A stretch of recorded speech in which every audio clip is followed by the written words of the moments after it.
We're just here to talk to you a little bit today about breast cancer and the media exposure that Angelina Jolie has got lately. I picked up this Time magazine at the airport yesterday, and I just wondered, Don, if you could talk to us a little bit about what Angelina has been through and a little bit of the fear that's currently out there with the media. You know, it's been amazing to me in my lifetime, and even looking into past history, just over the last 100 years, of how famous people, whether they're in the music industry, the movie industry, whatever they're in, they're targeted by the pharmaceutical medical industry. Because if they can get in and diagnose them as having something that's dangerous and deadly, and then pay them to come in and have procedures, the industry gets hundreds of millions of dollars of free advertising. It's free. And it places fear into the masses who are just trusting little people that don't think about what really is going on. And the biggest thing is that what they call the BRCA gene stands for Breast Cancer Association, and the Genome Project, where $1 billion was funded into that, was a complete failure according to the scientists who put the whole thing together. It was too complex, they couldn't understand it. What people need to realize, and this is published in medical literature, the number one cause of lumps in the breast is bra straps that are too tight. And another thing is mammograms. They're the second leading cause of lumps in the breast, so that they can diagnose you as having breast cancer. What people need to realize, there's hundreds of women right here in Australia who have stopped the tight bra straps once they had lumps. They went out walking and just let it jiggle, because life is movement, and that's how the lymphatic stream clears all of these lumps and things. They stop the mammograms, they change their diet, and guess what? The lumps go away. They don't have the so-called cancer diagnostic. People need to learn more about the physics of nature, not just pharmaceuticals and medical training. For you, Dr. Leonard Coldwell, or better known as Dr. C. Let's talk about Angelina Jolie, one of the dumbest, stupidest living human beings on earth. She has her breasts sliced off just to get richer. I don't know if she got $100 million, $200, $300 million for this big hoax and big scam. How can you believe that something is not genetic like cancer? Not one single cancer is genetic.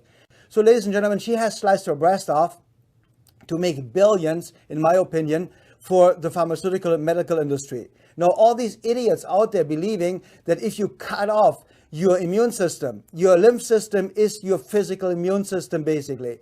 So you slice off your breast, you cut out the lymph nodes, which consist as the physical immune function, the physical immune system. You have 4 times more lymph liquid than blood.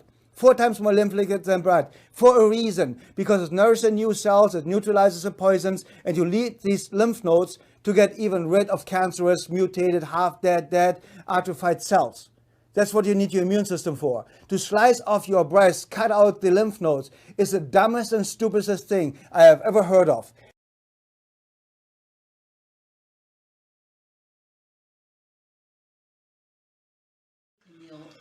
If I had to depend on my genes, I would be dead. I wouldn't be here, because my mother died at 47 of breast cancer. Her mother died at 36 of breast cancer. My grandmother had sisters who died of breast cancer early on.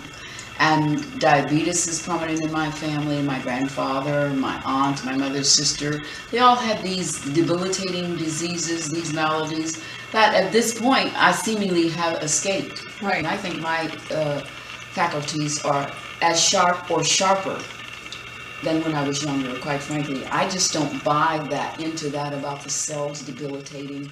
It doesn't for me. My mom, aunt, and both sisters had breast cancer. My aunt died of it in our home when I was 5 years old. I still remember that day, the screaming and the crying that went on. It would set in motion for me a lifetime of trying to figure out, how do I avoid that mess?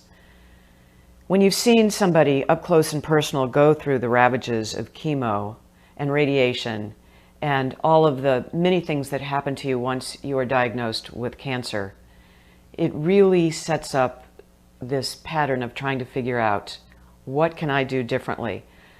In some respects, I was lucky to be the youngest in my family because I had the opportunity to see what worked and what didn't work. And as an investigative reporter in television, I was always trying to figure out, how do I avoid this? What does the research say? So I read every book I could. I ran to the health food store when I almost died of a colon blockage at the age of 28 and read all 5 books on fiber because that's all there was at the time. I began at that point a macrobiotic diet because it was the same year my sister had been diagnosed with cancer. I remember showing up at her doorstep after reading the book Recalled by Life. I delivered that book to her, which was written by a doctor who had reversed his own cancer through diet. And I also delivered bags of beans, greens, and grains. And my sister said to me, "How dare you undermine my decision and the way I've decided to deal with my cancer?" It taught me a lot as I would go forward and begin teaching cancer prevention classes for the national nonprofit, the Cancer Project. I would see people in my class reverse diseases all the time. And indeed, there was one woman, Corky Carlson, who lost 120 pounds in 8 months, never counting a calorie and loving the food. She had also been diagnosed with one of the more fatal forms of cancer, multiple myeloma. Doctors didn't give her long to live, but 8 years later, she is alive and well and doing great and still loving the food. I have been focused on how to try and avoid cancer because that has been my perspective. The one sister I had who hadn't had breast cancer yet, who did have heart disease and diabetes big time since her 20s, was diagnosed with a herniated disc, so she went in for routine surgery. Don't you love that word? She flatlines on the table, getting MRSA entering in through the IV, and she is now a quadriplegic in a nursing home for the rest of her life. Do you see how all of these diseases are connected? It's not just one disease by itself. The other sister, who has had breast cancer 3 times, breastfed 4 children 6 months each, and that still wasn't enough to defeat or avoid breast cancer. As you can tell, I'm feeling like I'm a pretty marked woman.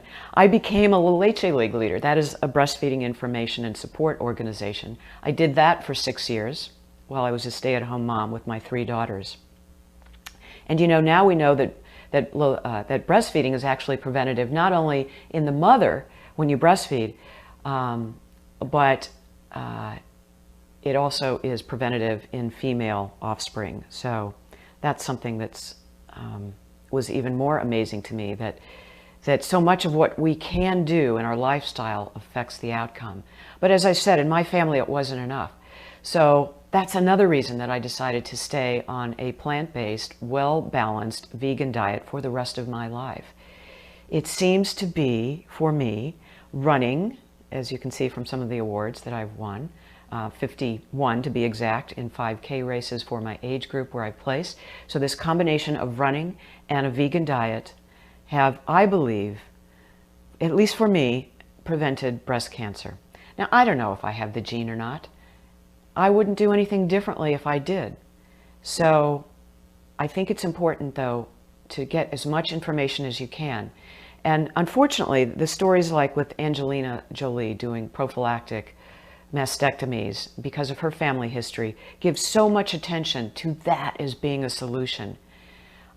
I can only wonder, and you certainly can't judge for anybody else how they make a decision, but I can only wonder how many people will opt for having their breasts removed as opposed to something so much simpler and easier than changing your diet. Unfortunately, most doctors don't get a single nutrition class in medical school. So how many doctors are out there saying, why don't you try doing a plant-based diet instead of having your breasts removed? You know, I avoided a hysterectomy by switching to a plant-based diet. You know, my path over the past 32 years has not been straight and narrow. I worked in financial services where I had no control over my diet and got away from eating a plant-based diet, and then found myself a second time in the emergency room following that colon blockage, facing a hysterectomy. I had hemorrhaging fibroid tumors, and the decision in the emergency room at that time was do a hysterectomy right now. But my regular obstetrician got on the phone and said, Ellen, go back to that plant-based diet and call me in the morning 3 weeks later, all signs of menopause were gone, even hot flashes.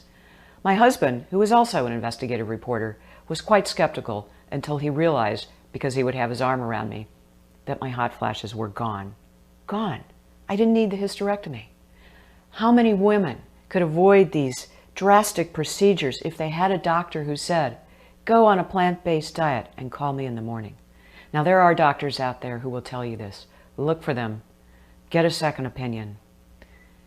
And even though I don't want to suggest that I am giving you medical advice by any stretch of the imagination, look at my story. And if there are any doctors or researchers out there who want to study me, please find me at vegcoach.com, and I am willing to participate in whatever study you have to offer. Unfortunately, the only study I do qualify and participate in is the sister study. It's the only study I'm aware of where you don't have to already have breast cancer and you don't have to be willing to take a drug, which I am not.